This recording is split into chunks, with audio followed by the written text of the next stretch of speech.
thank you again for allowing me to do this interview. This is My pleasure. really great. You're kind of, as far as TWS interns go, Yeah. you're a pretty big success story, I would have to say. It's scary. I mean, when you see the type of people I work with, Yeah. That's what I see. Yeah. That's what I see. So It was really great when I was going through the bios, and this guy mentioned TWS, and he's a certified wildlife biologist, and I thought that was really cool. And yeah, I've been a member of the society since '81. Nice. Like, So you joined as a student? Yeah, Okay. yeah. Great. Active with the student chapter in Carbondale. Oh, nice. Past president of the Wildlife Society, was our cooperative wildlife research team leader. So. Did you all ever put on a conclave? Of course. Well, we didn't put one on, but Okay, we you attended. Yeah, Okay. yeah. All right. So you know what goes on. Part of the important, educational stimulation. Yeah. That's it. That's what you're thinking, right? Yeah. It was. Okay, so I'm going to ask you a few questions about your career in wildlife, also the film Division Street, and also your participation in the Wildlife Society. Let me start off. Why did you choose the wildlife profession as your career? See, when I was 6 years old, the Illinois Department of Transportation put a highway through the woods, or was planning a highway through the woods I played in. Mm-hmm. We were kids and we couldn't cross the street. It's Yeah. a lone street in the middle of nowhere. We couldn't cross the street. However, the backyard was fields and forest forever. And so we would always go way out in the middle of nowhere and play, until we found these little orange stakes in the woods. And at 6 years old, I don't think I can remember much before this point. Yeah. I really remember my world was collapsing. Hiking the woods was all about playing and exploring, Yeah. and we had every kind of animal you can possibly imagine, or not imagine in the house. And so, I see, play in the woods, forests and grasslands and habitat, no difference. I can't separate the two at all. Yeah. Now I know my profession and some of my colleagues with different agencies are able to separate it apparently very easy, but I can't separate, playing in the woods and wildlife habitat. They're really close together. That's good. But yeah, so that's why I got started. Yeah, it's at 6 years old. Yep. You're one of those people that always knew. Well, at least from that point forward, I knew when I Yeah. grew up I was going That's to great. save the forest. And I didn't understand that the forest was a bottomland hardwood forest in a floodplain. Okay. So I didn't understand that that particular forest, in order to really do what I needed to do, meant to restore the hydrology of the Mississippi River floodplain, which is 1/3 of the continental United States and a chunk of Canada, by the way. So obviously, mission creep, and landscape approaches became obviously more important than any one piece of ground. Let me ask, did they end up building that highway? They did. Okay. Interestingly enough, it wasn't until I was in college that they actually built the highway. Wow. And I actually ended up working on the archaeology mitigation. Really? Because it went right through, it was the highway around St. Louis. And it ended up going through a chunk of the Mississippi, the American Bottoms, which is where the Coquille Mounds is. A very significant, site, globally actually. So it's very That's interesting. cool. Yeah. Can you tell me a little bit about your job at the, you work with Forest Service? I do. Yeah. I am the National Transportation Ecology Program Leader. And I do a lot of work with the Federal Highway Administration in terms of supporting transportation planning that is environmentally friendly, what we call, improves the environmental outcomes is the generic way, because there's so many issues related to the environment, not just ecological function, but recreational values and historic preservation, archaeology, environmental justice, cultural resources, the whole gamut of things come into play when you talk about affecting the environment, actually. And so my interest as a wildlife biologist is to make sure that wildlife and ecological considerations are on equal plane with all of the other transportation planning priorities. Okay. So does that involve the wildlife corridors and the overpasses and underpasses Yeah, and all that? absolutely. Okay. But wildlife passages and wildlife corridors is probably probably what's recognized the most, but Mhm. what's really devastating is the loss of ecological processes beyond just wildlife movement, but water quality and quantity are affected by highways and other types of infrastructure projects. Land use is modified when you put a transportation project in, so things that weren't affordable before become affordable. So it's an interesting time to be a wildlife ecologist right now. The last 50 years was all about building roads.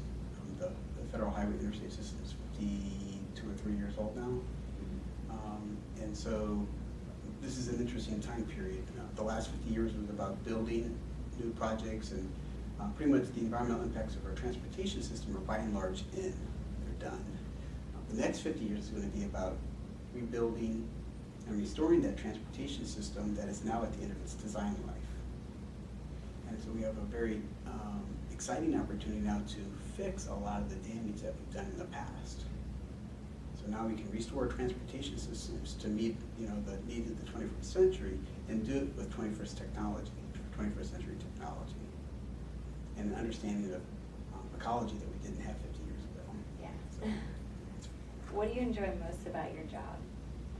I get to meet and work with some of the brightest and most dedicated people that you can possibly imagine, bar none. I'm a certified wildlife biologist, but my formal academic training is only a bachelor's degree in zoology. I have a focus in wildlife ecology, a minor in botany, and almost a minor in chemistry. But I got out during, the Reagan one, when he was zero budgeting and everything. So I was competing with a lot of people without any money, and so I couldn't afford graduate school, so reading the literature and working on projects was very important to me. And I did a volunteer job with the Student Conservation Association, where I did work with the spotted owl. And I just met some of the most brilliant and highly engaged ecologists in my era, I think, in the Pacific Northwest. And I just kept learning and growing. I did a lot of field research. And so I think literally working with a caliber of people who care as much or more about the environment than I do is probably one of the greatest joys. Yeah, and it's amazing how many of them have masters and PhDs, and Yeah. you don't even realize it at first, and then Right, yeah. talking to them, you're like, Yeah. yeah, that's how I feel too. Impressive. So the reason you're here tonight is to participate in the panel discussion for Mhm. Division Street. And why do you believe you were first approached to be a panel member? I do a lot of work with the Academy of Sciences. I have 2 formal appointments with the Ecology and Transportation Committee, as well as the Geographic Information Sciences and Applications Committee. Wow. If you're a biologist, 50% of your life or more is all about learning and trying to keep up with everything. And so I'm constantly working with other researchers, either asking them stupid questions about my transportation problems, or learning about some very fundamental dynamics that I just need to keep up with. And so that allows me to do that. And also serving on boards voluntarily, correct? Yeah, it doesn't pay. So I do a lot of that is all on my own time. That's great. And is this your first time participating in this film festival? Yes. Yes. Yes. And I'm assuming that you previewed Division Street. No. No, you No, haven't. just kidding. Oh. I've seen it Like, about that's a given. 2 or 3 or 4 or 5 times. Okay, good. What impact do you hope that this film will have on its viewers? Maybe some that aren't scientific, that just kind of saw it on the website and could make it tonight and have Yeah. no idea about transportation ecology. The film really draws a stark contrast between wilderness and some fairly dense, highly eroded areas. And it raises a whole bunch of questions and issues across that entire continuum. And so I suspect everyone from a different background will see something different. But what I hope is that it'll help people realize that it's a broad question and it isn't about roaded or roadless, but it's how do we manage that continuum. Yeah. And I like roads to get to wilderness areas. Yeah. I'll just say that I like backpacking in the middle of nowhere. I don't have any problem with not having a car. I don't own a car. Oh, nice. I have an SUV, 2 of them, full suspension disc brake mountain bikes. Overkill for the city, I know. But yeah, I think that's what I hope people get out of it is that it's a big question, and it's definitely related. What do you look forward to most at the DC Environmental Film Festival? Are you going to be going to see other films, or is this your main priority? I have been so involved with lots of things. I don't do as much. I don't have a TV either. I'm not really good at media. So actually, participating in this cultural event is significant for me. It's called interdisciplinary, work-life balance. So I should probably check out more of them, but I haven't plans yet. Yeah, that's great. And everyone might not be aware, but not only are you a member of the Wildlife Society and the CWB, but you were an intern. Yes. Policy intern. Yes. And did you find the government affairs internship valuable? Oh, hugely. Yeah. Oh my God, yeah. How long did you do it for? 3 or 4 months. Okay. The internships are like 3 or 4 months. Is what they usually want. If you're a wildlife biologist, temporary, you have to do something in the winter months, and so that's what I did. So you were in school, or had you already graduated? I graduated from school already, and it was actually working in the Olympic National Forest. Oh wow. And, I saw the issue in the wildlife at the time, the newspaper, newsletter. So called up and said, hey, I'd love to do it. Did you ever have to go down to the Hill? Because I know now, all the time. All the time. Our policy interns are always down there. Yeah, and it's interesting how important the dialogue between, you probably see Laura as the face of the Wildlife Society from a policy perspective. Yeah. And but she juggles so much, but she works with, wildlife professionals all across the country, and I like how much the Wildlife Society leverages that skill and that expertise. What advice would you have to give other wildlife interns or forestry interns? The first and foremost, is be a member of your professional association, whatever it is. I do a lot of mentoring to new professionals, but that's almost a requirement of me helping them. If they don't care enough about the profession to be a member, then you really kind of wonder how much they're committed to the profession, because when you get a job, your job is to do that job. It's not to advance the profession.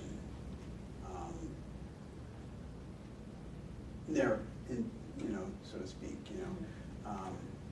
but the profession is where, the professional association is where you are constantly bombarded with new information, new ideas, and you're able to understand your role in that broad continuum. And without that broader perspective, it's easy to lose touch. Yeah, that's great advice. In fact, that's probably the one reason why when you asked me to do an interview, of course, because the support of your professional association, whether it's the Wildlife Society or Ecological Society of Conservation Biology, the whole, it doesn't matter as long as you're part of that larger, conversation, the dialogue. Have you used it at the student conclave? Because I'm too old for the conclaves. I don't think I can keep up. You need some of the advisors that, have the exact same perspective and tell their students how important it is, and then, you just get other students that are like, well, I'm part of the student chapter, and that's good enough, and, that's gonna end soon, and you need to realize, a broader perspective and not just your little student chapter, Right. which is still important, but, Right. it's a lot bigger than that too. It is. And keeping up with, I've been reading, the Wildlife Professional, and it's just, every article there's something new. Some new technology about, everything. It's good. It's tough. It really is tough to keep up. Trying to just kind of keep up with the journals. Yeah. And I do a lot of peer reviewing articles, Okay. primarily through the National Academies, but the Wildlife Society has Society of Conservation Biology, a member of Society of American Foresters. So there's a lot to keep up with. And you're also in a number of working groups. Is that correct? Yes, and I don't even participate with the working groups. Okay. But the key ones I'm a member of, it's just to be able just to see what they're talking about, just to kind of keep up. I remember Jack Ward Thomas, one of our members, we had him on the stand testifying on something one time, and I remember he was saying he would read hundreds and hundreds and hundreds of articles a year, glancing through them, and I really appreciate what he means, because you really try to keep up with stuff, but how do you digest it all? Yeah. It's very tough. Yeah. It's very tough. It definitely would all get jumbled up, and I'm sure there's conflicting. There is, but what's interesting is when an issue comes up, it's interesting how those papers come to mind, and how then you start to remember key things about them. Yeah. I have all of my journals in my office at work with me. Wow. Just because I need things right away or whatever. Yeah. I haven't been able to deal with the electronic stuff yet. But yeah, it's a critical resource. So why and when did you first join TWS? You said you joined it. It would have been probably September of '81. I would just transferred to a 4-year school from a junior college. Oh, okay. And so my junior year, and I would have joined, he probably had some kind of shindig, join the Wildlife Society, Get a free shirt. Yeah. We got some students with that one at the conclave. Oh, I'm betting they were probably a little bit more devious. I'm sure there was beer involved. Sure. They probably ended up, building barn owl boxes, but they probably attracted us with the beer. Just thinking. And what do you enjoy most about the Wildlife Society? Might be the publications. I certainly like, working with my colleagues who are Wildlife Society members, of course, but probably the single most important thing they do is the publications. Yeah. I can't underscore, biologists are all about data. We probably like data more than we like beer. Close call. Yeah, but information, and how do you manage it and chew it up, and so that, and maybe the debate that information causes that dynamic, because that's what as a wildlife biologist, the excitement really is about the learning. We all say we like to be outside, and we do, but I think most of us have that nagging curiosity about something that we have to chase. So that's probably an important part of that, because the Wildlife Society really supports that engagement. They don't really care what you argue about, other than you're addressing the issues that are out there. I've been now posting blogs and Facebook articles, and it's really not my opinion. I'll just summarize, an article and post it on Facebook, and sometimes we get 8 or 10 comments, and it's just two opposite sides arguing over Facebook. And it'll be the same two guys, and then someone else will chime in, Right. and someone else will chime in, and It's really funny, but yeah, Right. it's interesting. Right. I definitely learn a lot by that. And it's real important because depending on the situation, it's interesting to see how people will switch their positions. You know, and that helps you understand the full dynamic nature. I mean, Mhm. you know, it's been said ecosystems are, you know, so complex. You know, they're more complex than we can possibly, you know, understand, and that's so true. Yeah. Everything is situational, and so having that, you know, that professional dialogue, even if it looks rather, you know, Yeah. boisterous, is very important. It's interesting once you get social media involved. Yeah, I'm trying to step into that. Are you? Yeah. Do you have your Facebook page yet? I don't have any kind of pages. Look at there. I know. And finally, really the last question, are you going to grace us with your presence at our annual conference? It's in Snowboard, Utah this year. I would love to. I can't tell. Yeah. I do so much traveling for work. Yeah, understandable. Is it September-ish? October. Okay, good. Yeah. That actually makes it a little easier. Yeah. Well, we'd definitely love to have you. I'd love to go. I'm not sure if I'm going yet. Yeah. But, yeah. Going to the conferences which I hardly ever get to do. Most of my participation with the Wildlife Society is on individual issues. I get a phone call or something. Yeah. Have you attended one of their conferences? Yeah, Okay. yeah. But I travel so much with work Mhm. that it's really hard to squeeze that in. And that's really unfortunate because that's where you really get, you know, part of that larger, you know, perspective of the profession. Mhm. The journals and the conferences, meeting people in the hallways and so forth. Yeah. And about your CWB, do you find that comes in handy, or is that essential to your job? For me, most of the people I work with that matter know who I am. Yeah. And they have for a long time. Yeah. And so most of the calls I get or the job offers I get have been long-standing. Yeah. But the certification program is extremely important to me. I work on highly complex and controversial issues, Mhm. and I'm often having conversations with environmental specialists who have a degree in natural resources or policy. Yeah. And the managers treat us all as equals. And they don't really differentiate between a wildlife scientist and someone who has a general natural resource degree.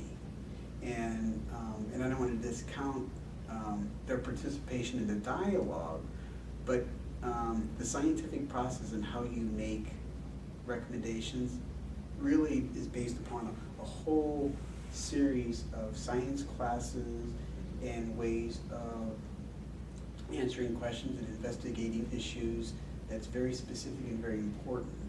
And I don't mind if people make a political call or a policy call, which is fine, Yeah. but I want that distinguished between, you know, scientific, you know, facts and so forth. Mhm. And to me, the certification program you know, would be important, that if a manager should be looking around the room and making sure that there's at least one certified wildlife biologist at the table. Yeah. You know, and I find that oftentimes I'm the only professional biologist at the table. And I don't want to put myself as like a leading biologist. I mean, I just have a bachelor's degree. Yeah. And most of my colleagues have masters and PhDs, and they have extensive research backgrounds. And those are the kinds of people that need to be part of the conversation.